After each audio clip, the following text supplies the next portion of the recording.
Hey everybody, this is Paul Coover, Coover, and this is about Odessa's orbs.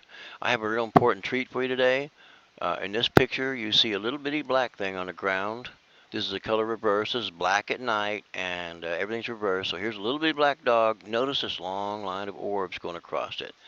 There's a line of orbs. I've called her, and as she comes up, I take her picture.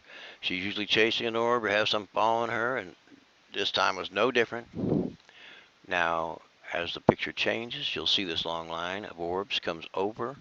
Here's a diagonal line. The dog was already under my feet at this time, and you can't see her anymore, but that same line, these pictures are taken 6 seconds apart, so we're looking at basically 25 seconds of elapsed time on these three pictures.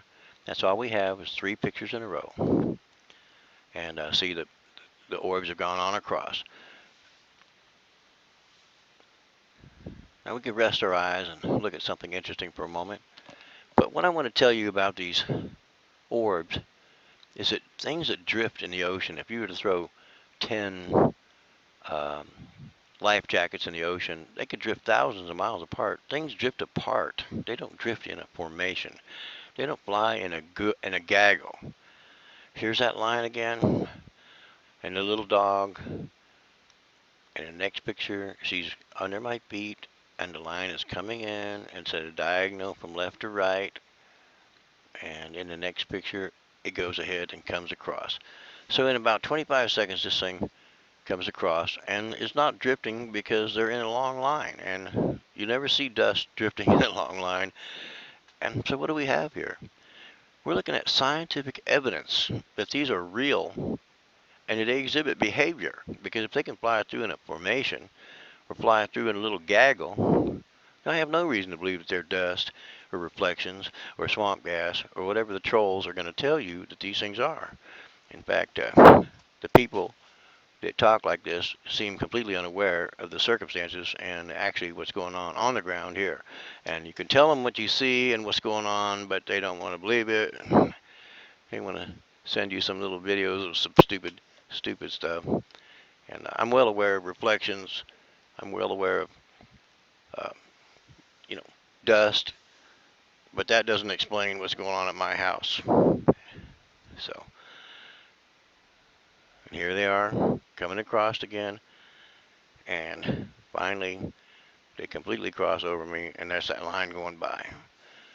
Now my little dog chases these things, and they follow her. Now in this picture, she runs about 100 foot around. This circle is probably a 50 foot across circle, but she runs a big circle and comes back in the black dark, and I take a picture just hoping to catch her, and I happen to catch her chasing that thing. She's leaning into it. Looks to me like she'd like to get a bite on that thing. She's a mean little dog. She's real sweet, but she's just tough. I don't know how to explain it. She fights this big dog. She just loves it. And she's a cute one. But now I'm going to speed this up, try to get a little motion going here. It's an animation. It's three still pictures taken 6 seconds apart.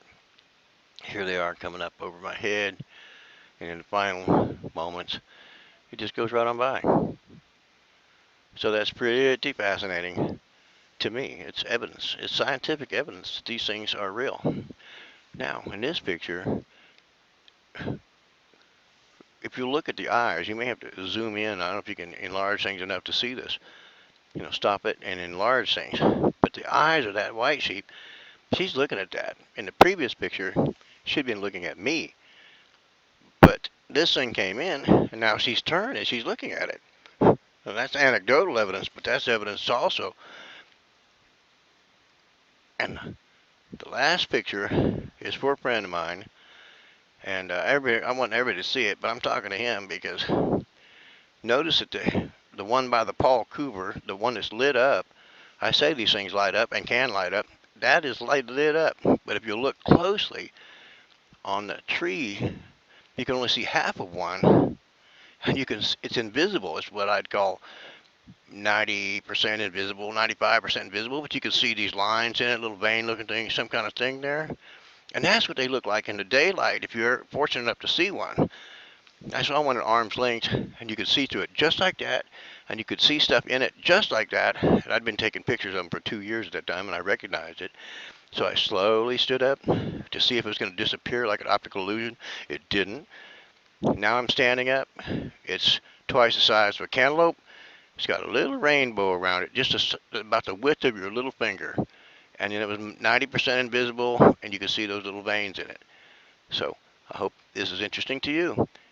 Have a great day, everybody. Have some fun. Bye-bye.